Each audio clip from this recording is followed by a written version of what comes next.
Assalamu alaikum everyone. Thank you very much for coming to this evening's talk titled Single Swipe Right.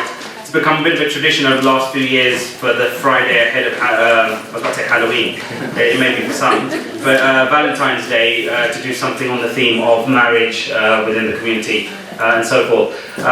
So we've got three speakers today. Rufal, who's actually spoken before, so he's become somewhat of a resident love doctor here. And the topic is really, today what we're focusing on really is maybe potentially the different methods that people necessarily use within the community to find that Mr. Right. In particular, how that's potentially transitioned from sort of more traditional approaches versus more modern approaches, and how that's moved over time as well. So we're very delighted to have three speakers with quite different experiences and backgrounds to shed some light on their experiences there. First up will be Rufal Ali, who runs the Emerald Network, which has been running now for about 12 years, very successful. The focus there is, I think it's originally set up as more of a business networking arrangement, but they do social events as well, which obviously provide people with the opportunity to meet in a sort of social and relaxed atmosphere as well. He's got a lot of experience with community projects, and obviously people sort of, through his experiences, I think he's acted as an intermediary on many occasions on sort of for sort of arranging marriages on that front. Then we'll be joined by Shahzad Yunus, who's the founder and CEO, I guess, of Muzmatch, which is the first Muslim sort of app-based approach to finding your spouse.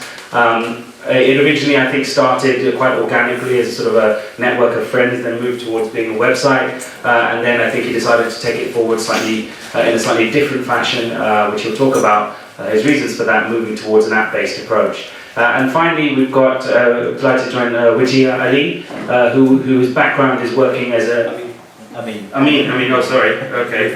Rufal Ali, okay, sorry, I must have got my phone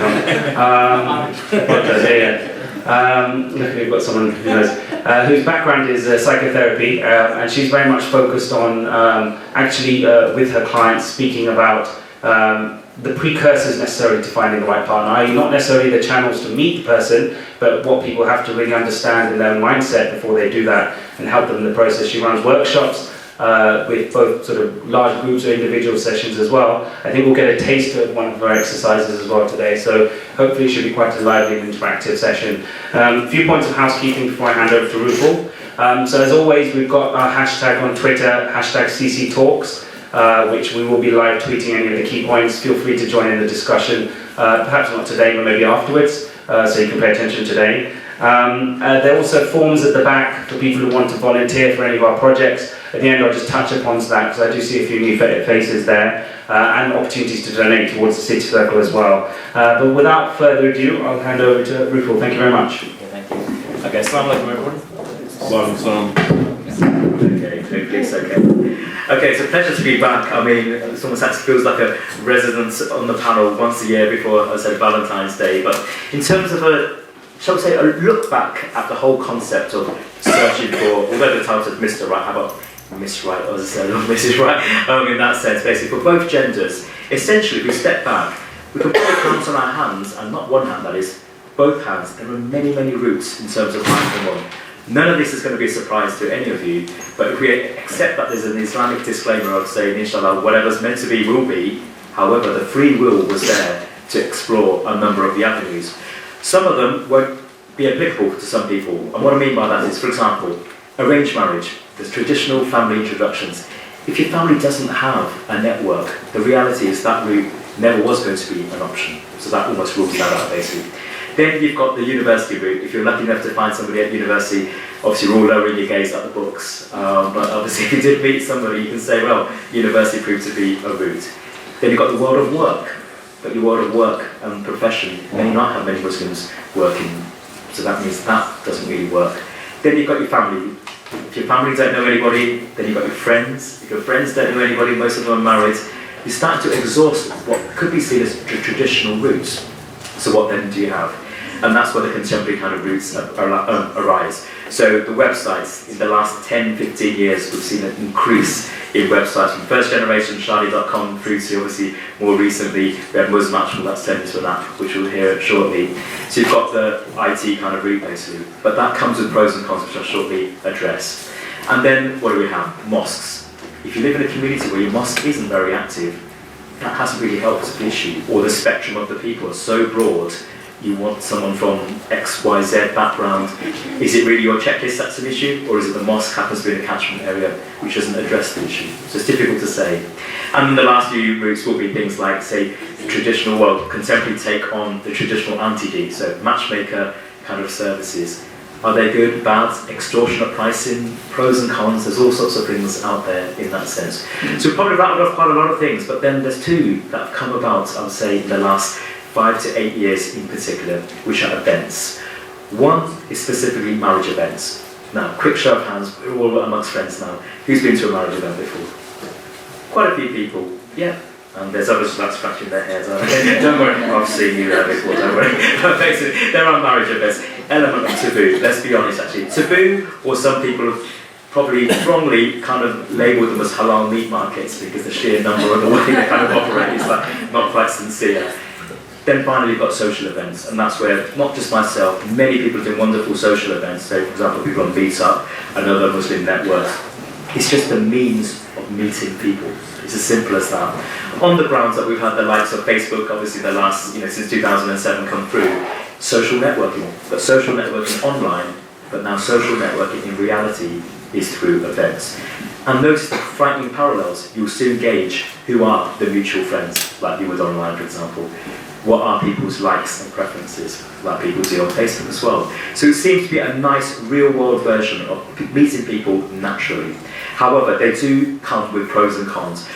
The cons might be a case of the sheer number of events. If you think about it, much like in London in particular, literally every week, minimum, there'll be 2-3 events probably, if you do your search, albeit on Facebook and what have you, there's something to do all the time.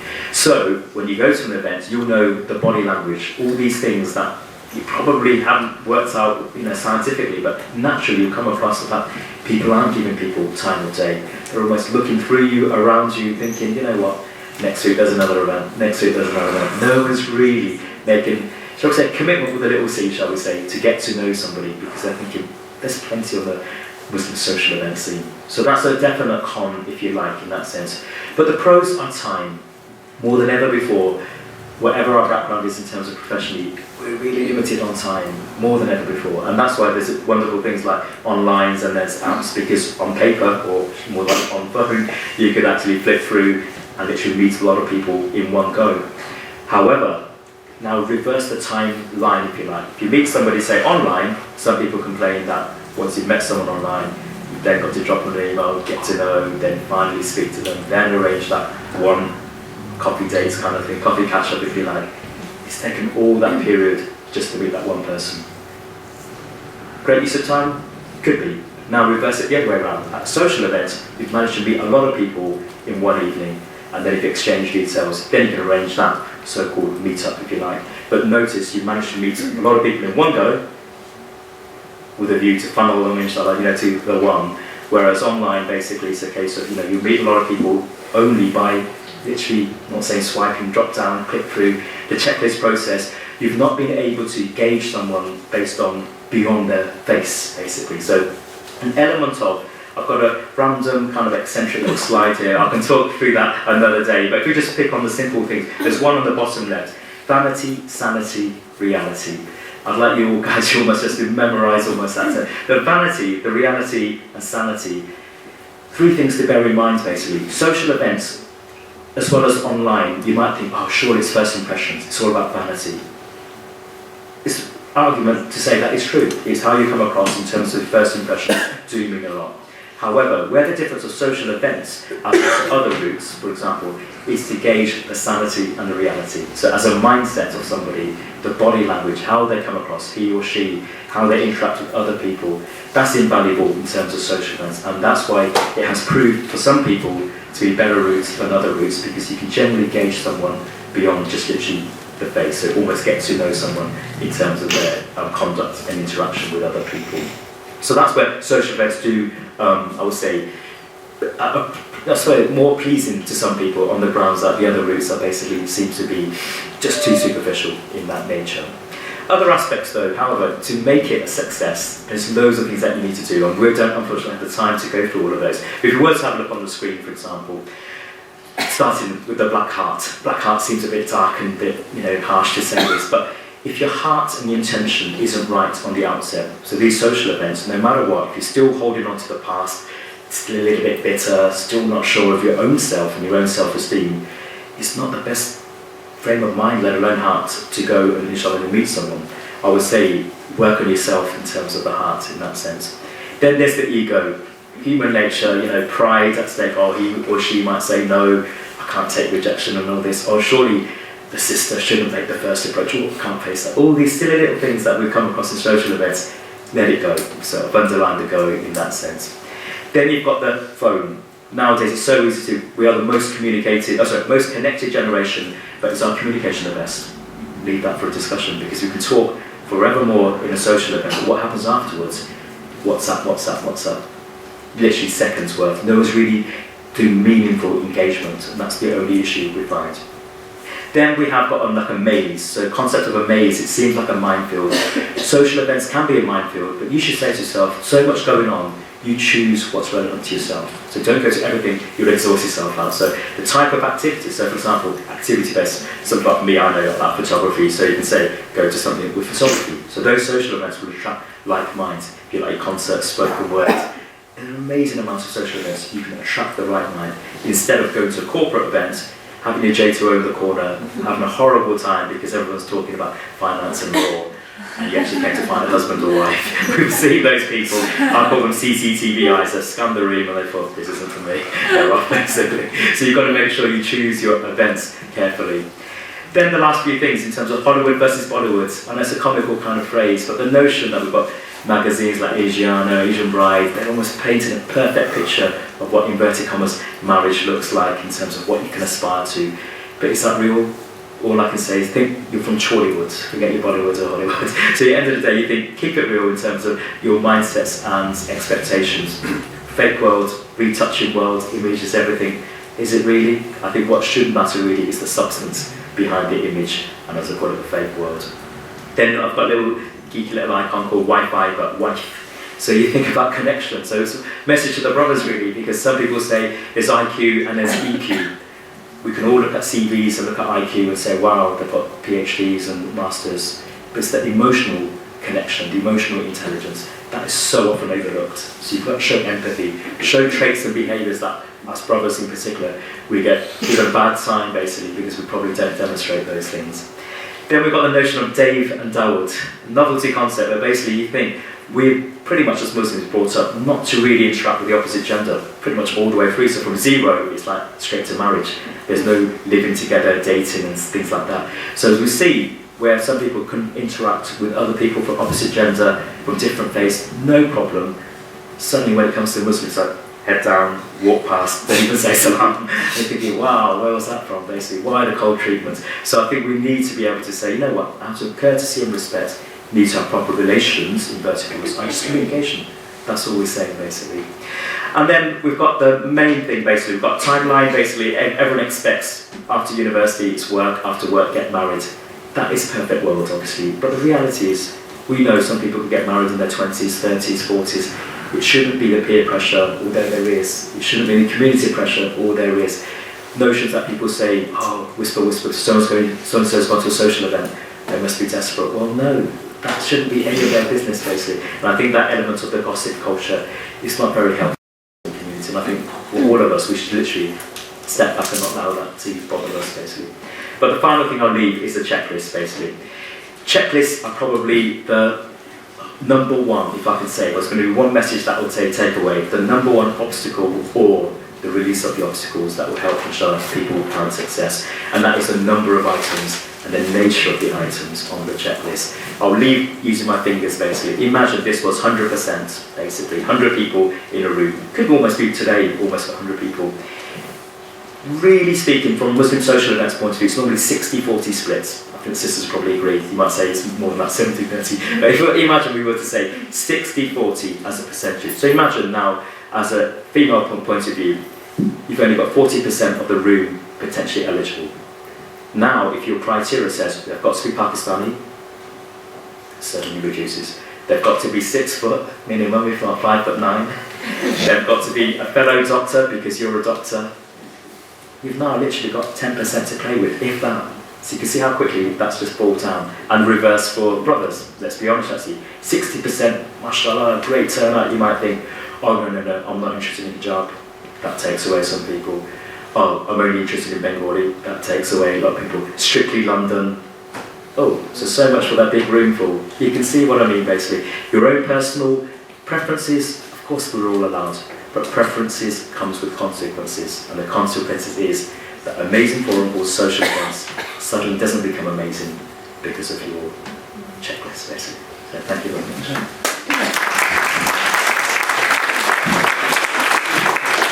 Thank you very much, people. Now over to Shazam. Assalamu alaikum everybody. My name's Shazad. For those who don't know me, I'm the guy who started an app called Match. So I'll give a bit of background about myself and why I started it and all that kind of stuff. So I came to London about 10 years ago now. I was a banker for about 10 years, and then I got really bored of all that. I thought, you know what, there's got to be more to life than this banking game. So in about the last few years, whilst I was working at the bank, I started a Match website, which was kind of similar to a lot of the websites that are out there, the Muslim marriage websites that are out there. And I kind of just had it on the side, but mainly I started it because a lot of my friends especially were complaining to me in terms of how bad the websites that are out there actually are, in terms of quality, in terms of the features they provide, etc. On top of that, a lot of my friends are just like, when I get married, I'm struggling to find someone. People are really short for options. So I started the website, and I just had that kind of on the side whilst I was doing my full-time job. And then in 2014, I noticed the success of kind of Western dating apps, things like Tinder and other apps, and I thought, you know what, why is no one making anything mobile related for the Muslim market? If something's done well for Muslims, in my eyes, it could be something big and it'll be something very useful. Because I know there's a whole big segment of, called professional Muslims who point blank would never be on the website, not interested. It's cheesy, they hate it, they cringe at it, it's just, for them it's just not cool. Whereas if you say, well, there's an app, it's a mobile offering, it opens up a whole new segment of people who normally would never even look at the online route. So for me it was a no-brainer. So literally 2014 I quit my job and I started this full-time. So I learned how to build apps, and basically in about March 2015 I launched the Match app. The website that I had, alhamdulillah, we actually had a few weddings on the website. I shut that down completely and then started clean with the app. And alhamdulillah, within 9 months we've had over 50,000 people join. I'll give you a top level stat, 50,000 people join literally across the world. About 60% of them are from the UK. And literally it's just, I haven't spent a penny on marketing, but alhamdulillah, literally 300 people are joining every single day. And purely word of mouth. And for me, this just tells me there's clear demand for something like this. And in the 9 months, alhamdulillah, there's at least 12 to 15 weddings that I know of. I've got numerous personal friends who have literally told me that they found someone and there's pretty much a nikah on the tables.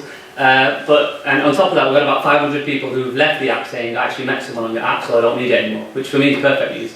So, in terms of how the app works, you could say there are some aspects which are similar to Tinder, and Tinder obviously gets an awful rep because of why people use Tinder, which I won't explain why, but essentially there are a few good aspects to it which you won't find on normal websites. And I guess the most important, which probably appeals to women, is that on the app it requires both parties to express an interest before anyone can actually talk to you. So, and this is kind of from speaking to a lot of people, women especially who traditionally use websites, hated them because as soon as they joined, within about a week, they've got 1,000 messages saying, how are you? And it's a straight copy-paste job that someone sent, to about 100 women. And, it's a murky world.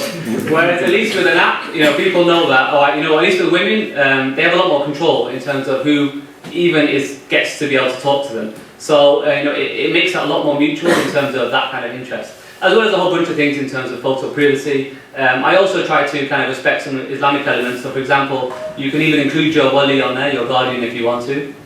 And obviously the good thing is if you're talking to someone, there'll be a little notice saying, by the way, there's a Wally reading this. So make sure that everyone's on their good behaviour.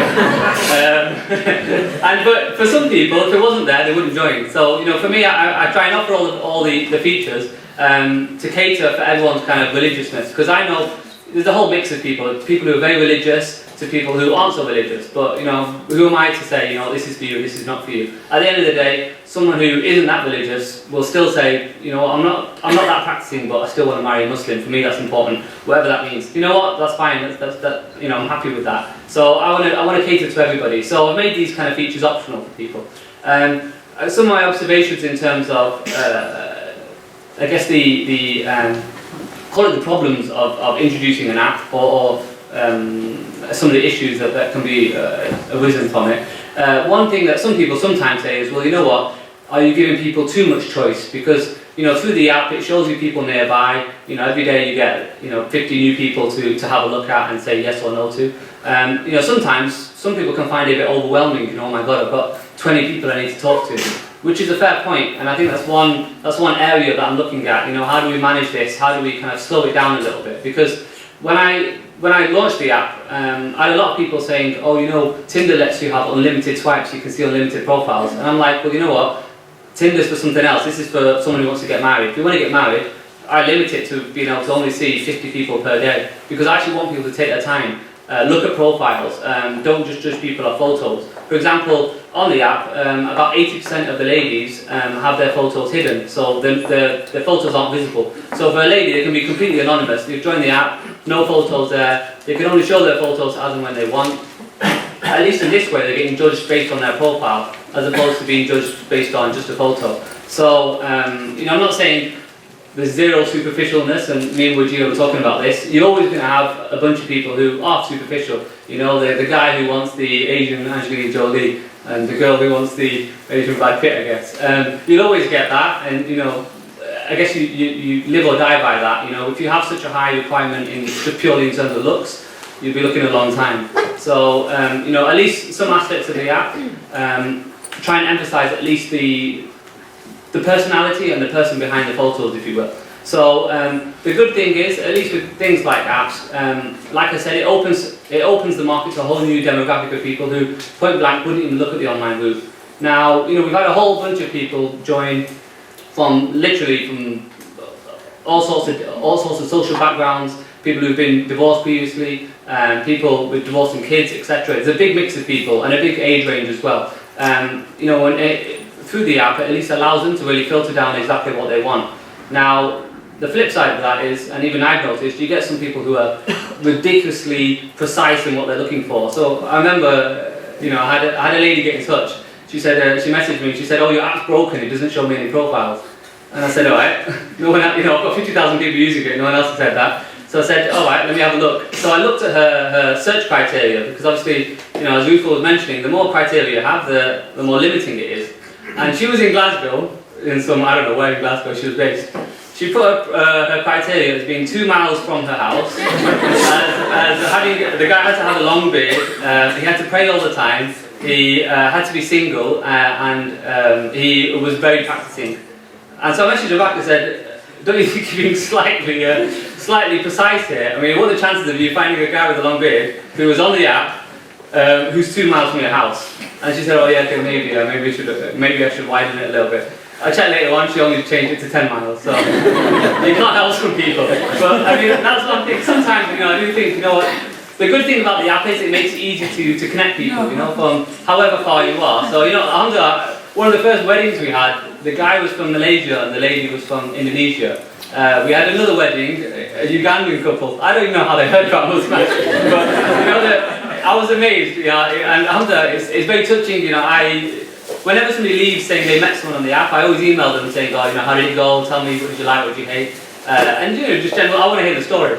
And I hear, alhamdulillah, it does make my day sometimes, especially you get all the, whilst I'm asleep, you get all the people in the US using the app, and obviously I get an email usually in the morning, so when I'm checking my emails in the morning, I always get one, and it really makes my day. The stories. There was a lady who, she was divorced, she'd been looking for about 4 years, she was struggling, she said literally I was struggling, And this is not a sales pitch, this is just one story. But basically she said, I joined your app and within a week I met another guy who was divorced who was, I think, 30 miles from where she lived.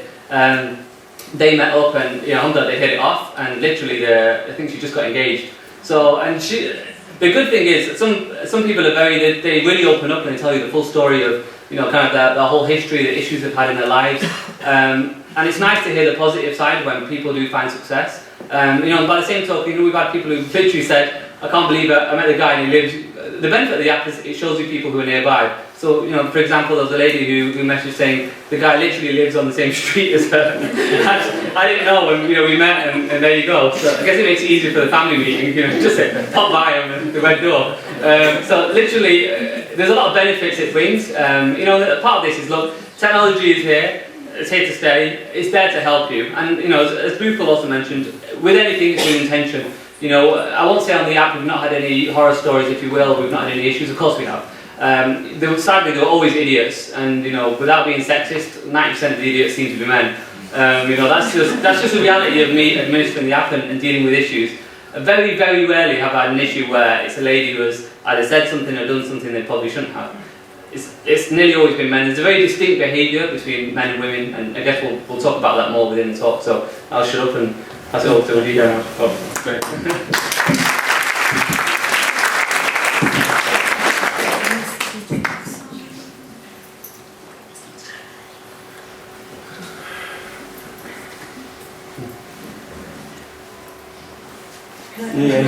Just waiting for my instructions. Which slide is it? Assalamualaikum everyone, I'm Wajiha, and I kind of help people find a destination to set in their sat-nav to get them to their destination.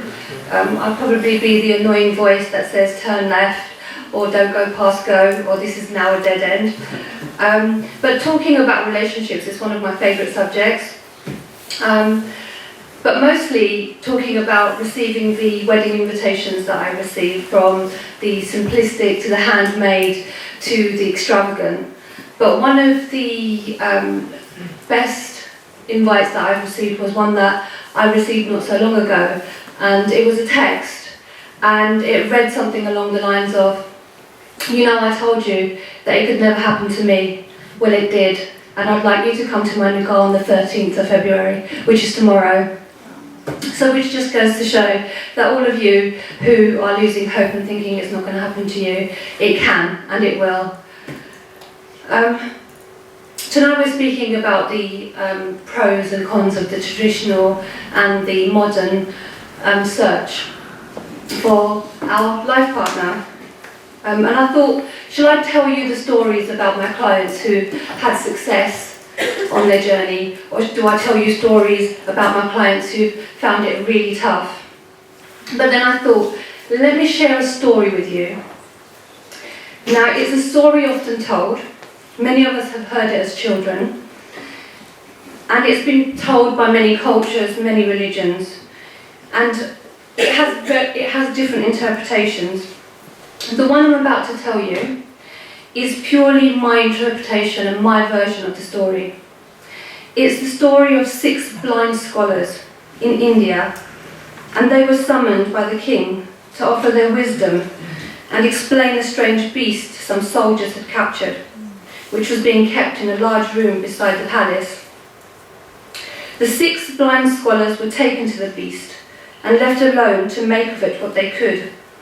Because of their education and their knowledge, they were confident they would soon be able to explain all aspects of this beast. The first scholar felt the side of the beast with his hands, and it was broad and rough. He exclaimed to the others that this beast is very much like a wall. The second scholar felt a smooth tusk and gave his opinion that the beast was much like a spear, while the third felt the tail of the beast and was compelled to conclude that this beast is most like a rope. The fourth scholar put his arms round the thick, sturdy leg and at once announced that it's like a tree. The fifth felt the long, floppy ears and at once announced that it was just like a fan, and the sixth and last caught hold of the trunk of the beast and called out, No, it's clearly a snake. And of course, the beast is of no mystery to you, for you all know what it is, do you not? Does everyone know what it is? Any ideas? Elephant. Elephant, yes, thank you. And you know that those scholars could not see, and the elephant was always more than the qualities that the blind scholars could perceive him to be. This story ends here. Or wait, does it really end here? Are there more interpretations to the story of the blind man and the elephant? Actually, there are many ways to interpret this story. I guess you're wondering, why am I telling you this story? Well, because there are many interpretations and many different ways that are out there to search for your future spouse. But before I finish, I want to lead on from that sense of interpretation and your version. And I'd like to invite you to take part in a little activity. I've got some paper here. I'm going to hand it out. So what I'd like everyone to do is close their eyes. Trust me on this. So no cheating. No, really seriously, go with it. I'm not going to ask you to do anything that you don't want to do. You don't know what else I do. Close your eyes. Okay, so now that you've all got your eyes closed, can I see anyone cheating? No. Okay. So follow my instructions exactly as I give them to you. So what I'd like you to do is fold your piece of paper.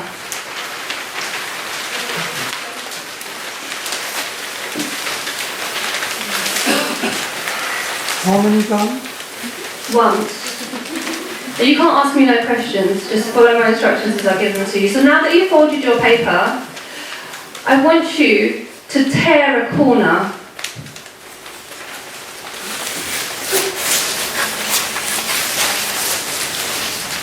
Fold it again.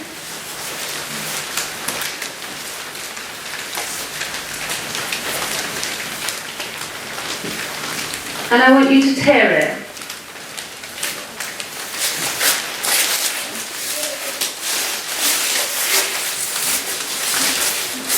And fold it again.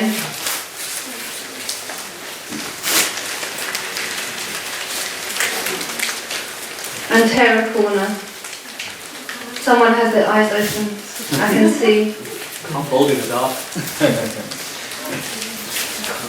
Okay, so now I'd like you to open up that piece of paper that you have in your hand. Open your eyes. And hold the piece of paper up in the air. So everyone hold their piece of paper up in the air. Okay.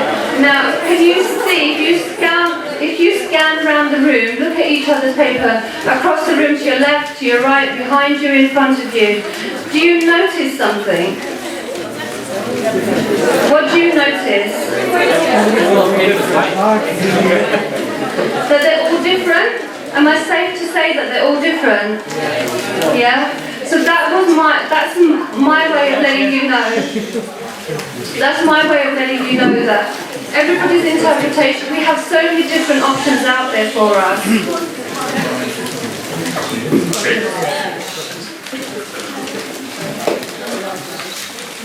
I'm glad you found that fun. I got you laughing. I would have wanted to get you moving in the room, but I was told I couldn't. But that's for another day.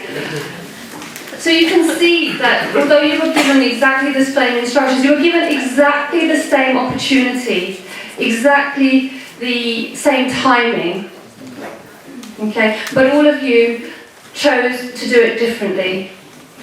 Yeah, but one thing I did notice, and I don't know whether you all felt the same, was when I asked you to fold the paper, you all folded it in half.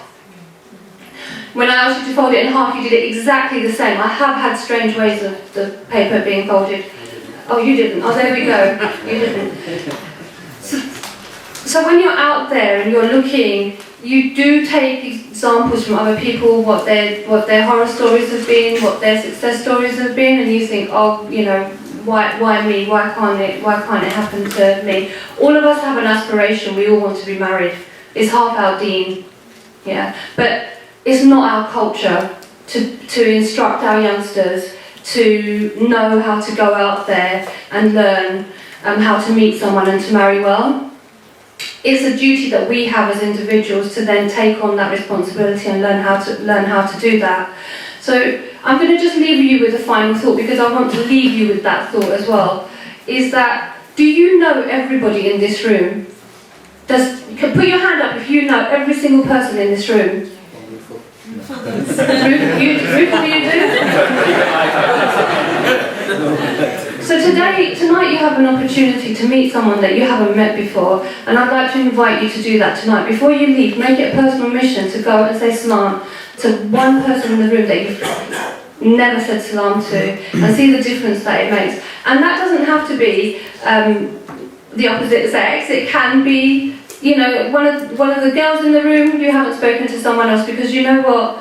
Someone can connect you to someone. Yeah, because that someone will know you better than the others, than someone else. But another quote that I want to leave you with: someone out there is wondering what it would be like to meet someone like you. Thank you.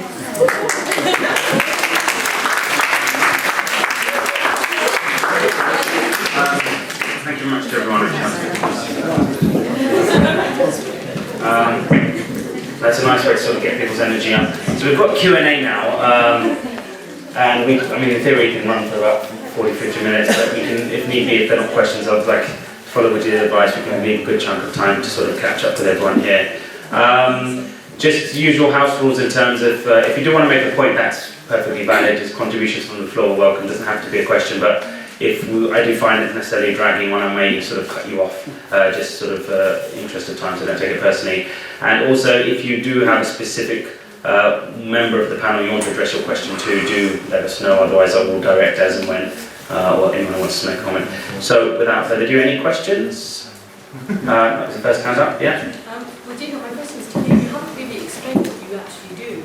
I've had a chance to actually look at your website when we were looking for speakers here, but I think it will just be for the benefit of everyone to just explain. I know you said about your clients, but I'm wondering if you're the Muslim version of Matthew Hussey.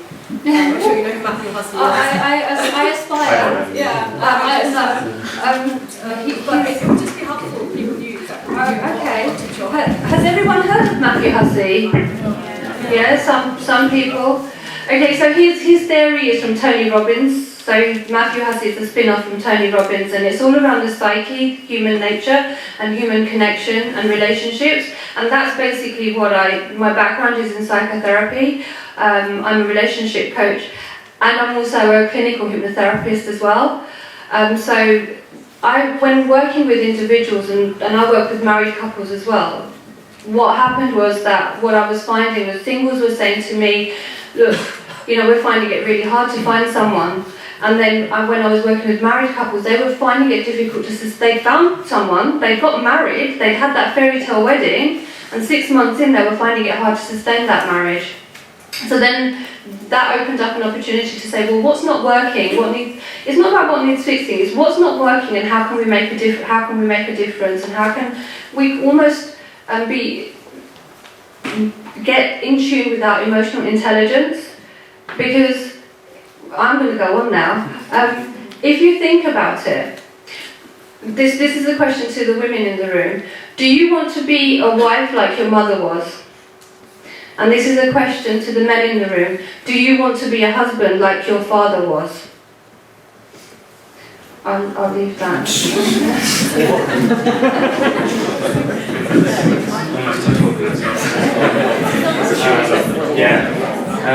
Next question, yeah? My question's to Shazad. I'm on the app and I think it's great. I think the fact that you can make behaviour reports is also a really good facility on there.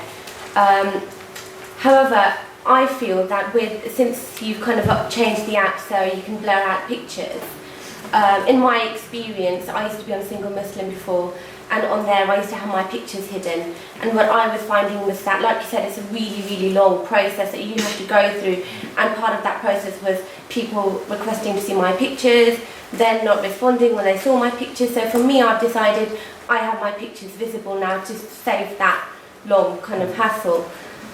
What I'm now finding is on the app, almost everyone has their pictures blurred.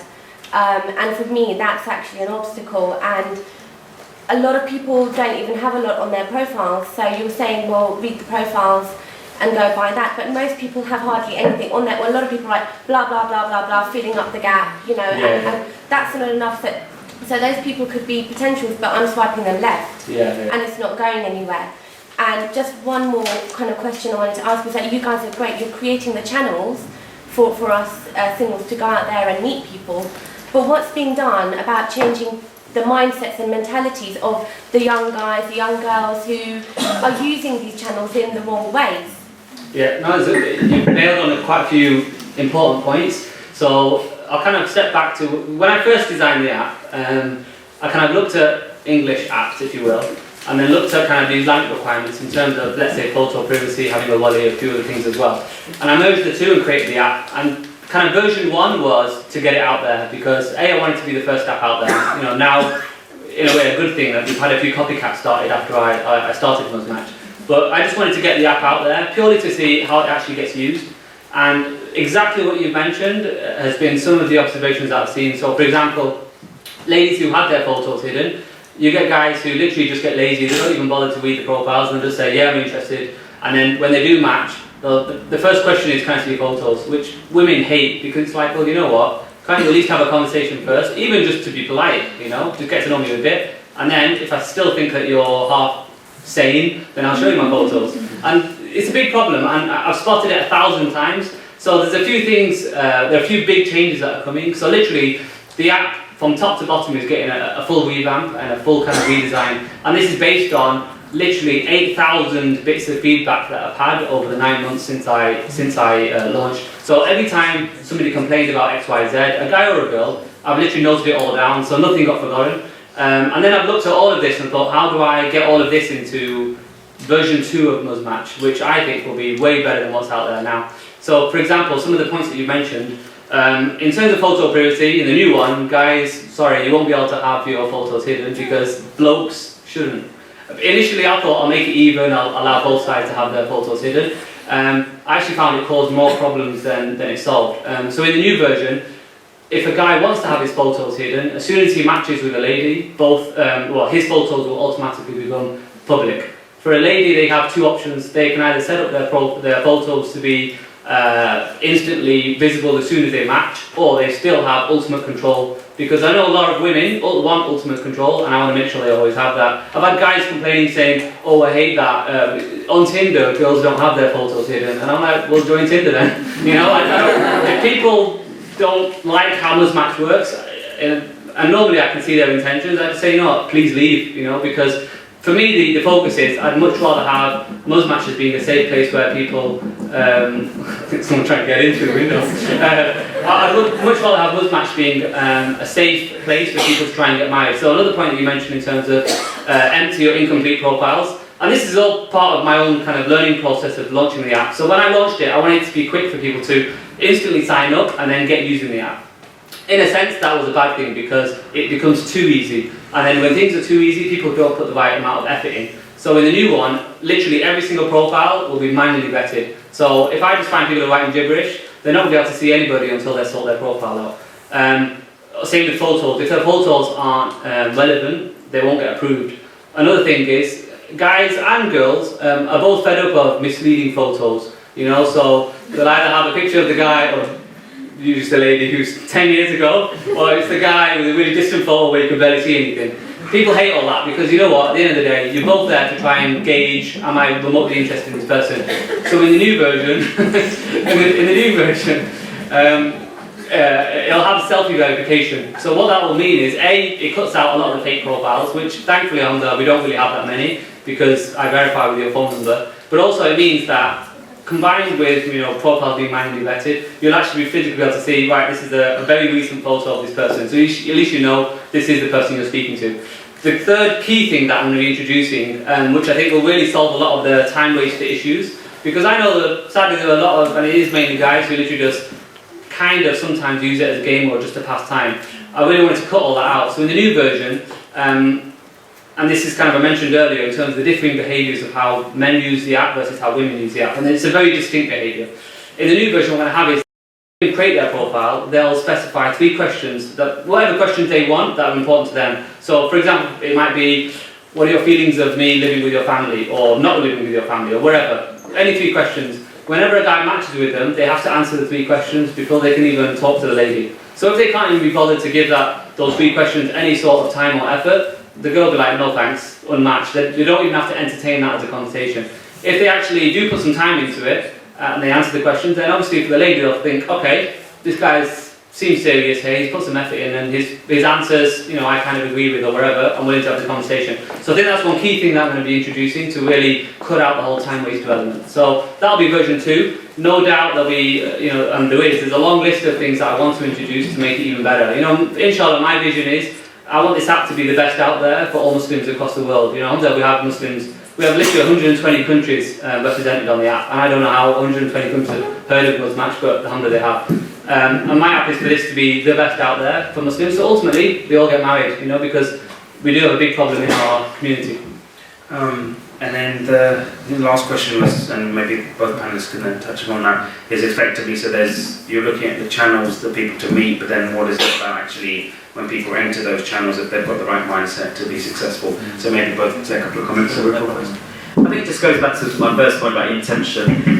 At the end of the day, you know, visibly watching someone interact in a room, you'd like to think, you know, they're being sincere, open and honest basically, but you can never tell. Obviously, it's like, as I said, behind the photo, who is that real person? That's my point about vanity, sanity, reality. Vanity is even in the room at a social event like this, you can give someone time of day, no problem basically, but then what happens afterwards, the communication, the lack of communication, for example, if they got AWOL, you think, oh, time waster basically. So that means kind of question them basically. It's not a case of we're all questioning them by judging them, but one thing I can say, you can make a judgment call, and that judgment call, I say, from my experience and my friends' experiences, it's a bit of a cheesy phrase, but I really love that, is you can tell about someone by the company they keep. That famous old saying, you can tell about someone by the company they keep. So one thing I would say to everyone, this is from my personal view, literally from day 1 of Emerald through to year 12, it's amazing, you know, alhamdulillah, that friends overlap. You've got yourself a nice protected circle around you in that sense. If someone is odd or unusual, literally comes to events by themselves, it's not a problem because they could be generally quite shy or they don't have a big circle of friends. But you can soon see their interaction with other people, that they really do struggle socially. So if it's a confidence thing, that's obviously a separate issue. But if they are being, shall I say, they're praying, but praying with an E, not an A, then you can see those, you know what, steer clear of that person. Basically. I think the first effort and the first work that starts with yourself, really and truly. Be the best version of who you are, understand who you are, what your values are, what you value in life, what is it that you want out of life. I mean, how many of you went to university and how many of you are in a well-established career now and have climbed the career ladder? How many of you can raise your hand to that? You know, the majority of the room. The thing is, you researched that, you looked into that, you put effort into that, and you made that happen. That's the same with finding a marriage partner, is putting all of that effort in. You know, communication. Communication is key in relationships, and that's what keeps a relationship together. One of the things, I mean, you've raised the whole relationship coach Matthew Hussey thing. One of the things that we're lost in a misconception is that chemistry is what keeps you together, but actually chemistry is not what's going to keep you together. That everybody is looking for a spark. Everyone is thinking, oh, when I meet him or her, there's going to be a spark. I'll know. But that's not what's keeping you together. What's going to keep you together is the values that you hold and your characteristics and your lifestyle. And that's what you've got to strengthen. And once you've strengthened that and you're honest in that and you understand that, then the person that you should be with will find you and you will find them. I know that sounds like cliche, but I've worked with people time and time again, and once they've done the work with themselves, they have naturally fallen into that position where they're able to meet someone. Like the woman that's going to be getting married tomorrow, she didn't think it was possible and she'd given up.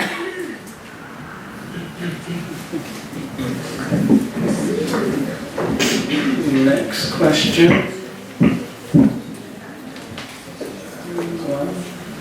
I've got a got a comment. Oh yeah, of course, comments, one more. Ruth talked about David Dawood, and I feel like in the community, the Muslim community, there's kind of awkwardness between men and women. I feel personally it's come from like Islamic society, so just my own personal experience is that I don't think I had a problem speaking to guys, and I got to university and I was inculcated this view that like I can't really speak to the opposite gender, and that stayed for a number of years, and then the world of work sort of changed that. I just feel as a community we should just be able to speak to each other quite naturally, and it shouldn't always be an assumption that someone's taken interest in you in a friendly way and they're interested in marriage for you. If we could take away the awkwardness, that would really help our community and just connect with each other on a human level. And we also know our dean says it's important to say Assalamu alaikum, so I think it's fine to talk to each other and hang out. And then in terms of Musmatch, I think it's a really good match, a good app, mashallah, and it's really important and welcomed in the Muslim community.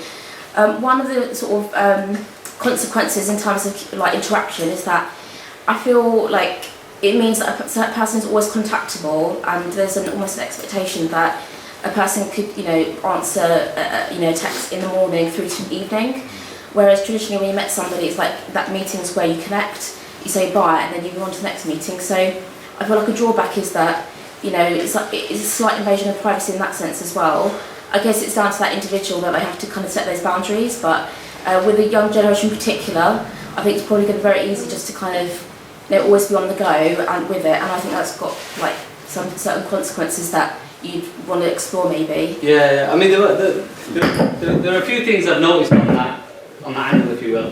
One is call it the problem of having an app, or the problem of opening up so all these connections, or making it easier to make all these connections, is sometimes that too much choice isn't necessarily a good thing. And the problem is you never quite commit.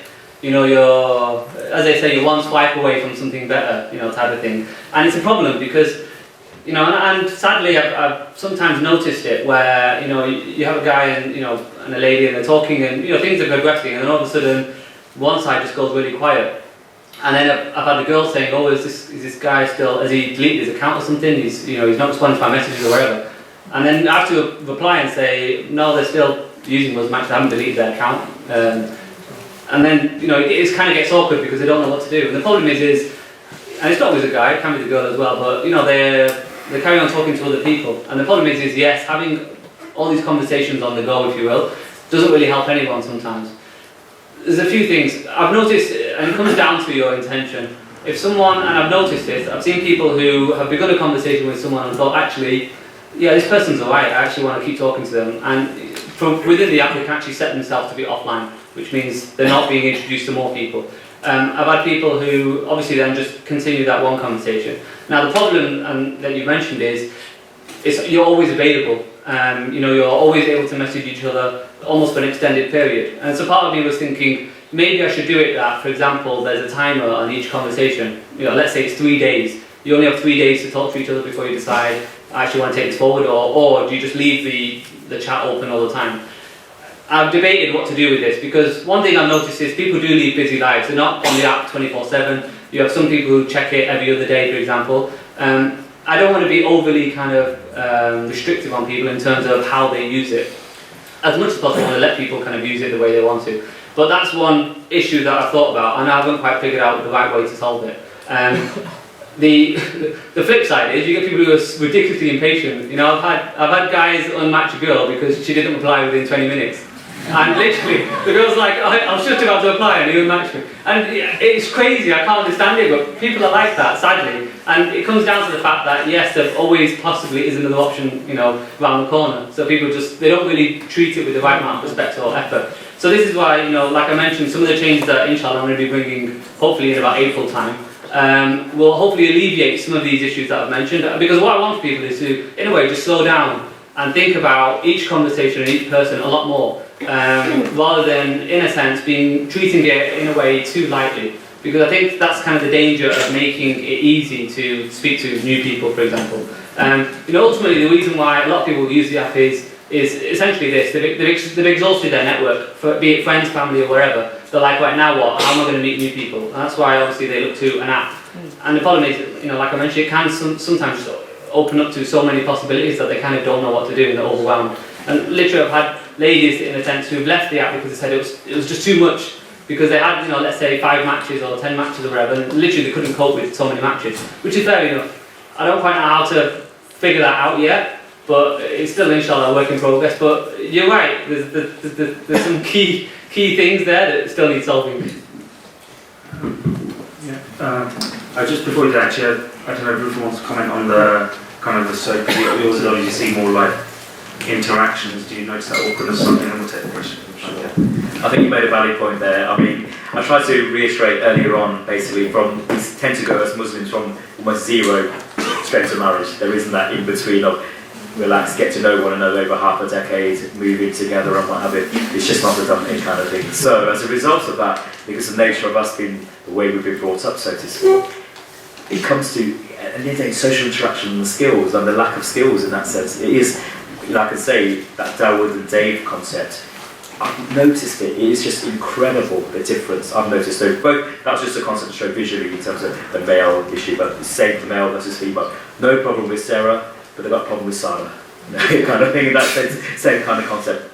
Head down, can't look her in the eye, or if you were to say it's a Muslim icebreaker, Assalamu alaikum, she said walaikum salam.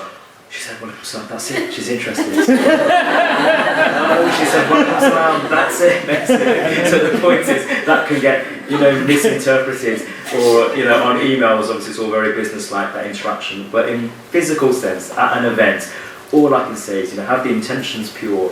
And as I said, this is classed as a public setting, so it's not a private, oh my gosh, risky, dodgy, one-to-one. No, it's not. We've actually classed as one another chaperone in that sense, and you can then see the interaction. I think through the passage of time, inshallah, the next generation will be less, shall we say, regimented and a little bit less awkward, shall we say, but I think it's down to the individual. If you're not awkward, inshallah, you'll meet someone who's awkward, not awkward, or bring the best out of them if they are a little bit shy and timid.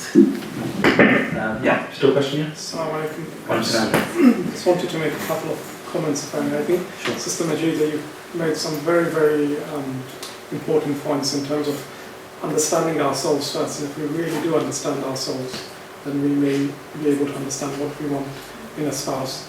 Brother Shazad, I've never met you before, but your good friend and my good friend Nizam persuaded me to come today. That's good. So I've got some questions for you. Firstly, in terms of your app, you sort of said you built it yourself.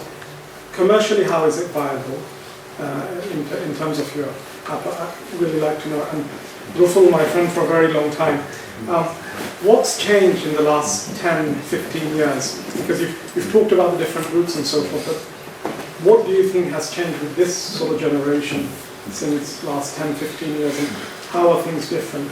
And lastly, in terms of, I accept that the people who are practicing, non-practicing, all of that area is elsewhere. And Brother Shazad, you talked about not putting the pictures in that way. You're controlling the value system that you are pushing. It's optional. You can have your pictures public if you want, or you can have them private. It's optional. On this picture, and I think the sister earlier talked about it, part of a hadith, Allah is beautiful and He loves beauty. Another hadith where a companion was told, go and look at somebody until you fall in love. So on the picture, if you could elaborate a bit more, because we're in a generation where we want to see what is out there. And lastly but not least, if each of you have anything to say about istikhara before we take the decision, because I thought that's missing. Sorry, so many questions. Putting my £10 on. That's all right. There's some biscuits at the back as well, so you don't think I'm over. If we just keep it to, let's just do the 60-second sales pitch on why it's commercial. Are you still looking for investors? No, so... Okay, so, but maybe a second raise of funding, and then maybe touch upon your question about the pictures, and then pass on. So in a nutshell, to make it commercially viable, we'll look as much as possible. I've funded it myself up till now. As much as possible, I want to keep the app free. So I want to have all the features that it has right now, and never want people to pay for that ever. What we'll try and do, inshallah, in the future is bringing revenues to advertising and other means, or maybe some very specific premium offerings that people, if they want to pay for it, they can. But for me, the important thing is I want people to be able to get married through the app and not to pay for it. The days of having websites and stupid subscriptions, forget it. Those days are over in my book. The second question, photo privacy. It's always guys who have a problem with it, but I know what you mean. And there's a very satisfactory condition that yes, before you take things forward or you want to be sure, you should, and it's advised that you should see the face of the person that possibly you're going to marry for the consideration of marriage. The problem is ladies, rightly so, have concerns about the whole online world of their photo or their details being publicly available. I respect that, because even I don't like my own photos. I barely post anything on Facebook and all, so that I don't want all of that out there. So I respect that. The key is within the app, I want to give them the full control of when they decide to show that, because the problem is sadly there are a lot of very idiot guys out there. You can't narrow it down. There are people whose intentions aren't right, or people who aren't treating it the right way. There always are. It's very hard to really cut that out. And if you're a lady and you're very serious and you actually know what you want, and you're very focused, I'm on a mission, I want to find someone, and then you come across this guy who's literally just messing, not this guy. You come across this guy. He's a good guy. But you come across this guy who doesn't have the right kind of focus or intention, or they don't really care. In a way, their intentions aren't right. Rightly so, she won't want to have all of that just kind of available for everybody. So she wants to, and I've not had a single lady where they're like, I don't want to show my photos, full stop. Generally they're like, I'll show, I want to make sure the guy's not an idiot first. Fair enough, and that's the reason. I'll keep quiet now. You want to talk about what's changed? Yeah, but then talk about this, Stefano.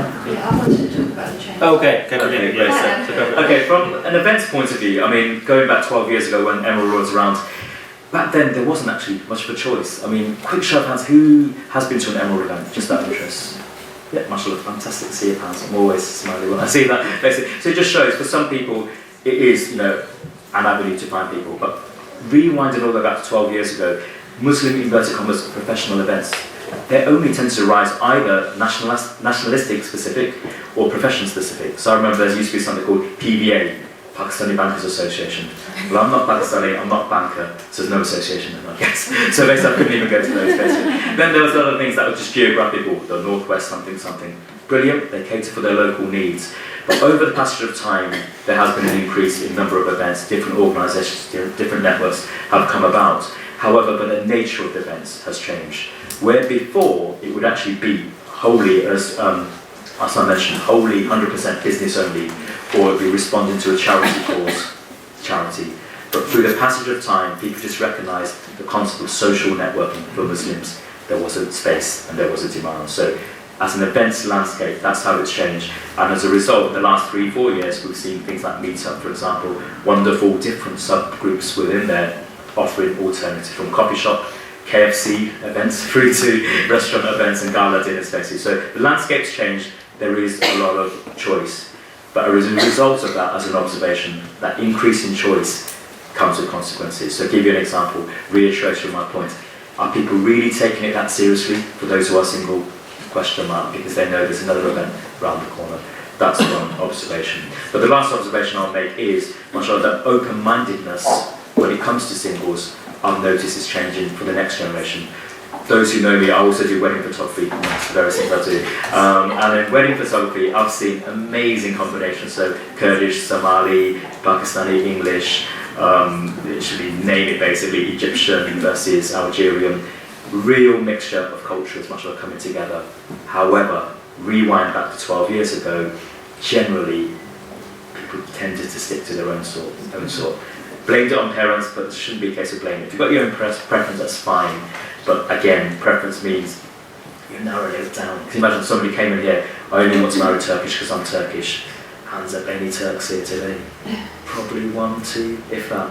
So you can see what happens basically. 0 actually, but there you go, that's the idea. So the change is basically much like multicultural, amazing fusion is happening for the next generation. But I sadly feel, if I was going to be brutally honest, there is a population, I can pick on this and say arbitrary, say 28 to 38 year olds or 30 to 38 year olds, pretty much stuck until they kind of open up their mindset to different nationalities. It can be a bit tricky. Brilliant. What will be third generation? Third generation? Yeah? I'm second generation, you guys third generation. Our parents did it. Our parents had it done to them, arranged marriages, and then they think that that's the way to do it. That's their formula, that's their recipe. We don't have the recipe right now. you know, to bake that cake. We're getting it wrong, and it's about relearning what works, what is going to work for us. And I think we're waiting too long to think about marriage. We're establishing our education and we're establishing our career when it should be part of the journey. Part of that journey before you arrive at the top of your career ladder and think, right, okay, what's next? Oh, I need to get married. You need to be doing it along the way, and find people who can help you. Find people who can help you to do that rather than trying to do it on your own. And is the Farah anyone But I'm not a scholar, but it's there, isn't it? It's for you to use for anything and everything, for all the decisions that you're going to make in life. It's there for you to support you. But there's that Allah says, you know, you plan, but Allah plans too, and you have to trust in that. That's my understanding of it.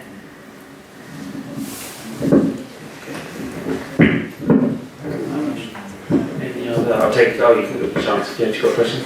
Yes, it's for Sister Wajiha. You mentioned some of your clients are married and they've had the opportunity to get married, but they're facing all these difficulties. From your experience, what are the most reoccurring themes that you find or issues within married couples? Okay, so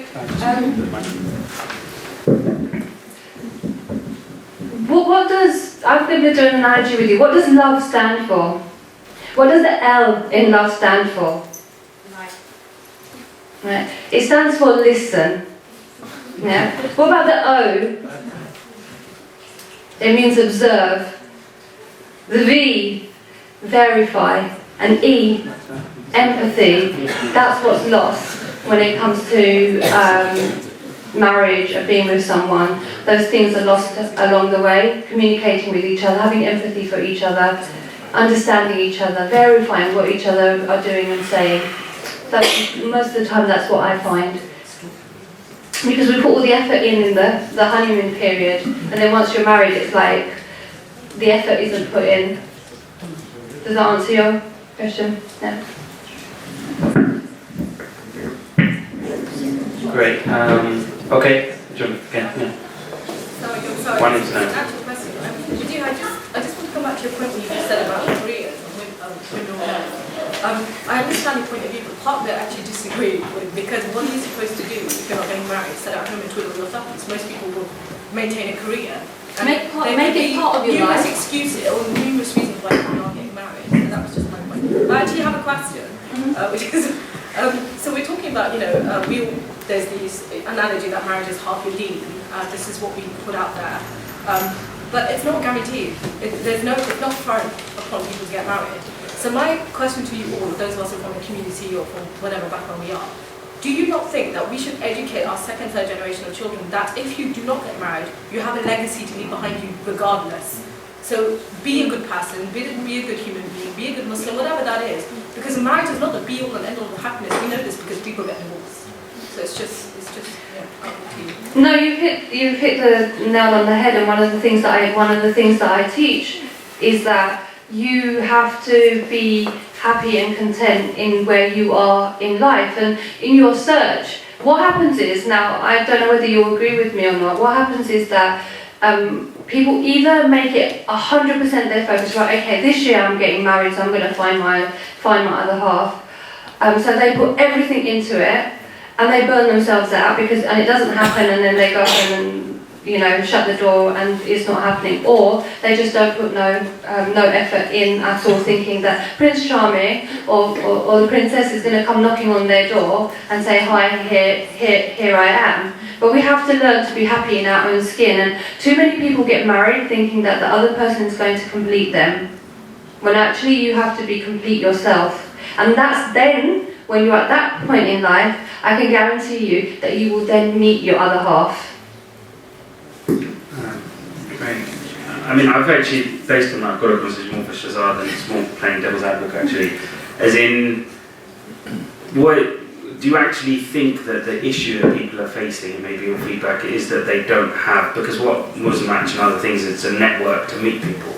But what seems to have come maybe from the discussion and what maybe G has talked about is, and maybe people in this room can maybe give them thoughts, it's not the fact that you haven't got the opportunities to meet people, it's the fact that when you meet those people you're not in the mindset, so it's not, and so that's why you'll end up with, on Muslim Match you get the people who just keep flicking profiles, because it's not because they haven't met the right person, because they're not in the right, and the people who do get married to that would have probably kind of, their mindset is in the right place. Yeah. So do you find that that's the bigger issue is not so much, because you've got these numbers and there will be some, it's more to the fact that it's people's mindset, which is a problem, and that maybe is what people need to invest in. Yeah, I think massively. My overall observation from running the app and just seeing such a broad cross-section of the Muslim community, mainly in the UK, in terms of attitudes and how they go about their search and all that kind of stuff, is, as a community, massively, we need so much more education, just in terms of how to talk to people, forget to deal with the opposite gender, just how to talk to someone, in a very genuine way and an honest way, and in an interested way, because by the same token you can say, oh, there are guys out there who aren't serious and they're just wherever. Equally, there are a lot of girls out there, and I've had reports I've had to deal with where, in a way, they're just going through the motions. They know they need to get married, but they can't quite be bothered to put the proper effort in. I'm not picking on women, by the way, but this is just some of the observations. They can't really be bothered to put the effort in. And they're just going with the flow, and then they get really upset when it's not really happening for them. The same for guys, and it's that clash when you have a very serious guy who's been looking and in a sense has the right mindset, and then comes across a lady who probably doesn't have the right mindset. You have that clash, and then people get upset, and it's not just on, it's vice versa as well. For sure, the one thing that I want to do, inshallah, in the future is start doing, in a sense, educational videos, modern educational videos, in terms of how to actually talk to someone. It seems crazy that you have to explain how to find out about someone's interest, but from my observations, we need it as a community, because people don't know. I've got a blog, exactly. So for example, I've had a blog that I run alongside, and I share, because for me the key is I want this to be a kind of a community of people who are thinking about marriage and are open to different ideas, and are interested in the whole arena of marriage and all the issues it entails. So I run a blog and we share posts, etc. And we have a lot of traction. We had a blog written by an actual Muslim user a few weeks ago, and there's about probably now 60 odd comments of people literally going through it and talking about it and that kind of stuff, which is good because it means people are actually thinking about the issues that matter in terms of marriage, in terms of the issues as a Muslim community that we have. And all this helps because, like I said, it helps reinforce the mindset that, look, if we're thinking along this road, we need to think about it sensibly. We need to put the right effort in. We need to figure out the basics of social interaction. How do I talk to a lady in the right way? How do I actually find out about her interests? How do I actually think about how is she suitable for me and how can I be suitable for her in terms of marriage? Because a lot of people who will have all the chat and all that stuff, and then they don't quite know what to do because they're like, she seems nice, and that's about it. Okay, now what? Do you know anything more about her in terms of, do you actually think you might be a good fit? Have you got the right outlook in life in terms of what you want in the future? It's crazy because some of this seems like the basics. I'm not saying I have the answers, by the way. But as a community, I found that we need this as an education. To the point where we as a culture, we in a sense enforce that if you don't get married, you're somehow a failure, and your life's taking a wrong turn, and you're doomed or whatever. I think as a culture, there's a lot of pressure on, we all need to get married. And obviously you have the Islamic aspect that, look, there's a lot of benefits of getting married, but equally, no one knows what's waiting for us, and part of this again comes down to the mindset. For some people, and Allah knows best, they'll never get married for whatever reason. They'll have tried, they've looked, maybe they were married and they got divorced and they just never found someone. And I know people a lot older who were married very briefly, 30 years ago, and never found someone again. And but what they have, a lot of them, and maybe this is only over time, they have a contentment that, what, Allah's written this for me, and that's how I'm going to choose my life, and I've accepted it, and I'll deal with it. Not in a negative way, but more of a contentment that I accept what Allah has given me, or has ordained for me, and I'm happy with that. And part of this, again, comes down to intention and understanding ourselves, of going through the journey of finding someone, and in a sense, not being crazily upset and depressed and all of that, because it didn't work out with someone or you never quite found someone. No doubt it's a challenge, I'm not saying it's not, but a lot of it comes down to how we think about it as well. Just a second, anyone else?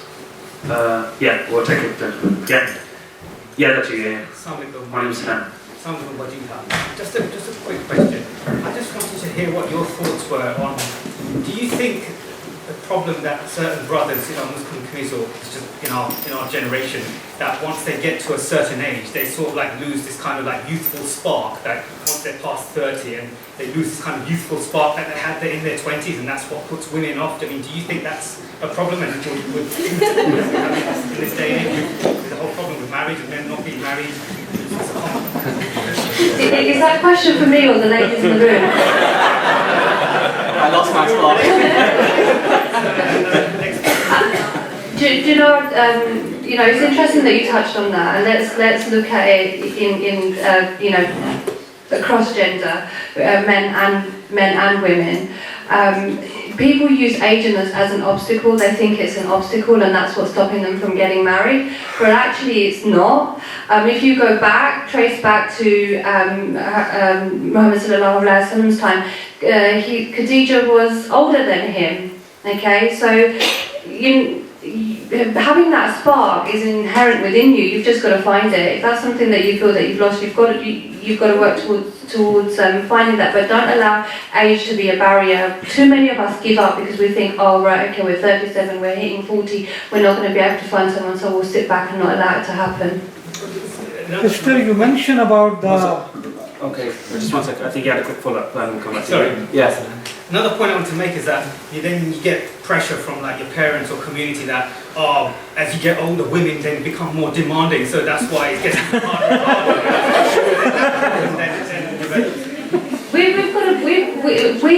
We have such a big responsibility to break down those taboos and those barriers. We've got to do that. We're falling into it. We're leading on it. We're hearing it from our older generation. We're saying they don't understand us. The rishta that they're bringing to us, is that what you think that we're worthy? Yeah, and yet we're falling into that trap. Then whose fault is it? We've got the opportunity to move forward. We've got to run with it. Sorry, Sister, you mentioned about the age of Prophet Muhammad and Abu Bakr. At that time, there was no consideration of the age. Umar radiallahu ta'ala anhu, the greatest man, or second greatest man in this universe. And he married the granddaughter of the Prophet, Hazrat Kulthum radiallahu ta'ala, and she was about, I think, a difference of 42 years. And the Prophet and the Aisha radiallahu ta'ala, but the difference was about 4 years. So that was a totally different way of thinking culture. And all the Prophet and the companion, they were living like that. When our life expectancy has gone beyond back then they weren't living beyond 30, 40, now we're going into our 80s, 90s, 100s. No, even at that time, Sahaba, a lot of Sahaba lived more than 60, 70, even 105 years. So I guess it's just a different cultural context, but it's a consideration. I think part of it, I mean... All these things have come to us from the Hindu culture. All the Muslims of the Indian, Bangladesh and Pakistan, we are converted from Hindu, and the majority of them are from the low caste Hindu. I think there's a few things. Even if you think now, Middle East, Saudi Arabia, Iraq, they are different way of... I think there's a few things. I think the first thing is no doubt, and it's kind of telling us what we all know, is that culture seems to, in marriage, culture seems to take the top step in terms of how we deal with it. So for example, back in the day, someone being divorced wasn't even an issue. No, it wasn't even remotely negative, whereas now it's seen as negative, and it shouldn't be. Age, again, age is another thing. We're bogged down with age, so for example, people are like, oh, I can't marry someone, she's 6 months older than me. Really? You won't be able to tell what the difference, even if she was 2 years older than you won't be able to tell the difference in terms of how they are or how they think about things. With age comes maturity, for both genders, and it's something that I think is sometimes overlooked, or not appreciated enough. Brilliant. So I actually have a suggestion.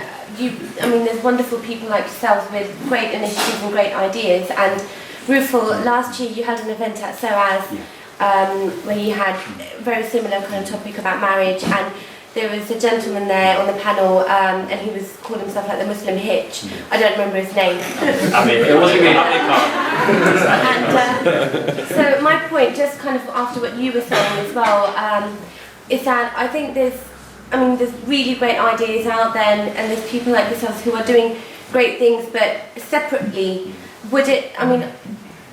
it just makes sense for you all to kind of get together and share your ideas and see how you can work together to perhaps run coaching, like this guy, he does coaching, like you were saying, about talking about how you can communicate with the opposite sex and how you can build your confidence, and actually, is there a way that you can all unite and actually share your ideas and think of how you can work together to build on these coaching activities or networking, actually building on more, kind of moving away from how to meet someone, but how to actually interact with someone?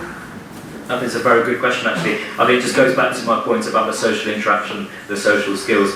I'm always open for collaboration. I mean, the history of Emerald, we'll know we've worked with all sorts of organisations. I would say, watch this space, basically. Now, offline, we'll have a chat amongst ourselves, inshallah, and then let's see, because the main thing is really, honestly, not trying to be too romantic here. I want as many people, if not everybody here, to live happily ever after in the hereafter, inshallah. But so we can do what we can do. And back to you too.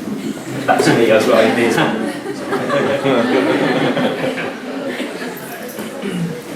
No, definitely, I'm open to collaboration as well, and that's what I'm all about, how to find, how to connect, and how to keep, because it's actually easier to find someone, it's actually harder to connect and keep, and that's the elements that we really need to work on, and those are the skills that we're not taught by our parents, and at school, or at college, or at university, or going forward in our professional career. It's something that we really do need to invest in ourselves. Just like that handbag that you buy yourself, a little real coaching, we can go far as well. Okay, we're going to wrap it there. I think Rufa wants to share a success story which will also end on a positive note. And then, so again, the speakers are around. We've got here till, was it 9:30? Yeah, so we've got extra time. Obviously, it's a good chance to sort of, as Wajir said, maybe meet someone you haven't met before, as a very least one person. But I'll pass for some comments. Okay, thank you. I just want to say, much of a fantastic panel. Just hopefully you've all found it quite inspiring. I just want to really end in terms of a few success stories. I mean, those who know me well enough will probably know that probably, if I did it, probably count about 70 of my friends, so 35 couples who I've met through me, indirectly, directly, just through the social scene. Now, they've all got their amazing stories. Some of it's literally, dare I say, cheesy, love at first sight kind of concept. Literally one party that pick on it without naming names. Basically, they came to one event. That was their very, very first event. They met someone meant to be. Now you reverse that. You've got other people that come literally tirelessly, month in, month out, month in, month out. It's not happening. But then, interestingly, some of the success stories, it sounds a bit weird to say this, but they kind of grew on one another, if that sounds a bit weird. But the main thing is you got to know, beyond the sheepish kind of smile, normal conversation, and effectively got to know one another, month in, month out, and the rest is history. So that's other success stories. Then you've got people geographically going beyond the norms, travelling down all the way from Newcastle down to London to help out at events. She's not here today, but she knows who she is basically. But the point is the sheer efforts, basically, tenacity, patience, and mashallah, she met somebody as well. But the one I would like to end with basically is two literal sisters, basically, and that just shows the power of social networking. She came along to an event, met a brother, and she just thought, you know what, bless her, she thought, I think you'll get on well with my sister. So she introduced him to, her sister, and then got talking, didn't kind of work out, but then he said, I've actually got a brother who doesn't come to events. Would you mind meeting him? He's late 40s, never been married before, and she was like early 40s, never been married before. And the reason was basically culturally, they're half Pakistani, half Irish, and half Pakistani, half Swiss. What a great, fantastic combination, basically. Got chatting, and mashallah, hit it off straight away. So it's just amazing. So you think in the 40s, never going to happen, but they got married basically. But then wait, the Bollywood film doesn't end there. That first sister and that other brother.